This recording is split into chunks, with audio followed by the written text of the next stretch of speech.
Welcome to this place called Earth and the Project, Moral and Ethical Inversions. In this short, we explore what I call the somatic divide. Take a breath with me, not to relax, not to be spiritual or in a meditative state, just to notice, how does your body feel right now? Tight or open? Heavy or alert? Guarded or available? Because what we're going to talk about in this short isn't about politics, or who's right, or what side you're on. It's about this, the state of your nervous system, and how that, more than anything else, is shaping what you believe, how you speak, and who you fight. It's not left versus right.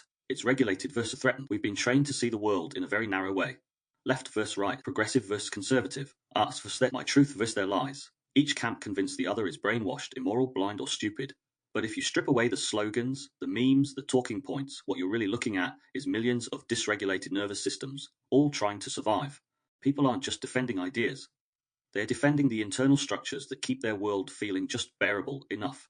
Their worldview isn't just a set of opinions. It's a survival anchor. So when you attack their beliefs, they don't hear, you're mistaken. They hear, you're not safe. And when the body doesn't feel safe, it doesn't debate, it defends. That's why conversations so quickly turn into point-scoring, humiliation, character assassination, owning the other side. From my own reflections and past actions, I've become aware that this isn't conducive and now understand the reasons why it is occurring. Therefore, since I know better, I intend to do better in how I personally move forward in relating to others. It looks like a political disagreement, but underneath it's biology, fight, flight, freeze, fawn, ego battles, not conversations. Look around, so much communication now is just ego broadcasted, not, I want to understand what you're feeling, but I want the world to know I'm on the right side. Our posts, debates, and rants become beacons of identity, not bridges of understanding. We're not asking, what's true between us? We're asking, how do I prove I'm morally superior to them? Left versus right, science, conspiracy, freedom versus safety. Each side convinced we are the sane one, they are the problem. This is a classic divide and conquer pattern, Machiavellian in design, systemic in execution. And while we argue within the theatre, we forget to notice the deeper reality. Our nervous systems are not okay. Cognitive dissonance is not stupidity, it's survival. You've seen it. People ignore evidence right in front of them. People defending obvious contradictions. People doubling down when proven wrong. People unable to consider nuance once fear enters the room. It's easy to call that stupidity, or ignorance, or brainwashing. But there's another way to see it. Cognitive dissonance is a body saying, if I let this new information in, my whole world might collapse. The nervous system is choosing stability over truth. Not because the person is evil, but because at a deep level, their system is asking one question. Will this belief keep me alive, socially, emotionally, or physically? The left and right are both doing this. So are those who opt out completely. The content of the belief is less important than the function of the belief. Does it organize my fear? Does it give me a tribe? Does it give me an enemy? Does it make me feel less alone? That's why arguing over facts rarely works.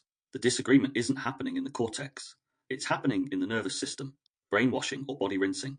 We throw the word brainwashing around a lot. He's brainwashed.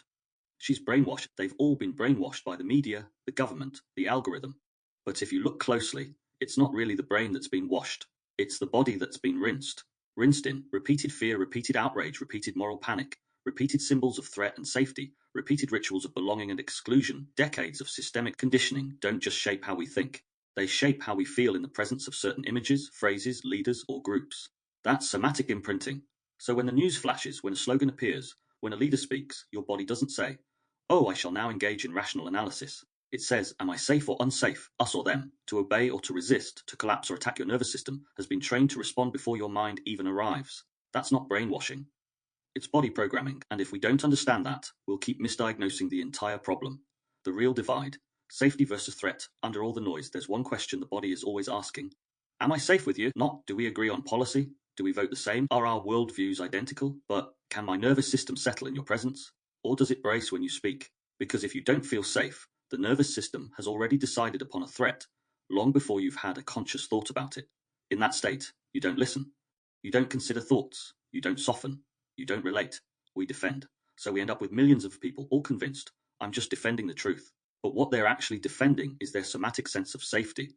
From arguing to relating. If that's the case, then the solution is not arguments and debates, better information and data, not better counter memes, and not louder moral outrage.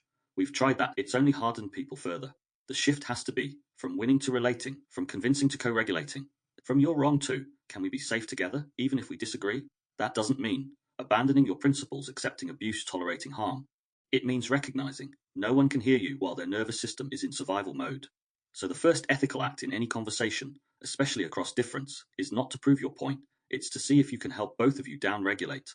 Sometimes that's through tone, sometimes through pacing, sometimes through presence, sometimes by saying, we don't have to solve this now.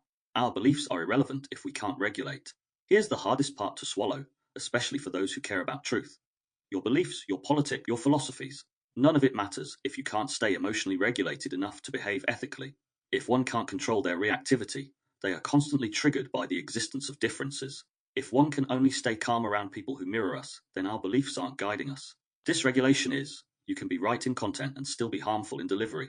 You can hold valid critiques and still enact them in a way that recreates the very abuse you're fighting. The system has spent decades training us into this. Constant threat signals, constant division, constant outrage. The result, we lose access to each other. We become suspicious by default. We mistake adrenaline for clarity. And the deeper tragedy, we forget how to just be human in the same room without needing to sort each other into teams first. The way forward. So where does that leave us? Not in some naive fantasy where we all just get along, but in a much more grounded invitation. Notice your own state first. Recognize that the person in front of you has a nervous system too. Understand that what looks like stubbornness might be fear. Accept that cognitive dissonance isn't broken thinking. It's a body defending its current reality. See that the left versus right theatre is only one layer, beneath which are human beings, all running their own survival code. From there, we can ask, is it possible to make this conversation a little safer for both of us? Not perfectly safe, not comfortable, just safe enough that the body doesn't have to scream over the mind.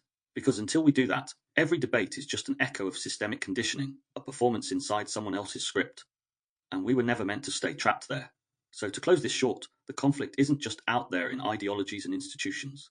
It's in here, in our bodies, our nervous systems, our capacity to stay present with each other. If we can learn to feel safe enough to relate, instead of triggered enough to attack, then maybe, just maybe, we can move beyond the theatre and back into being human together.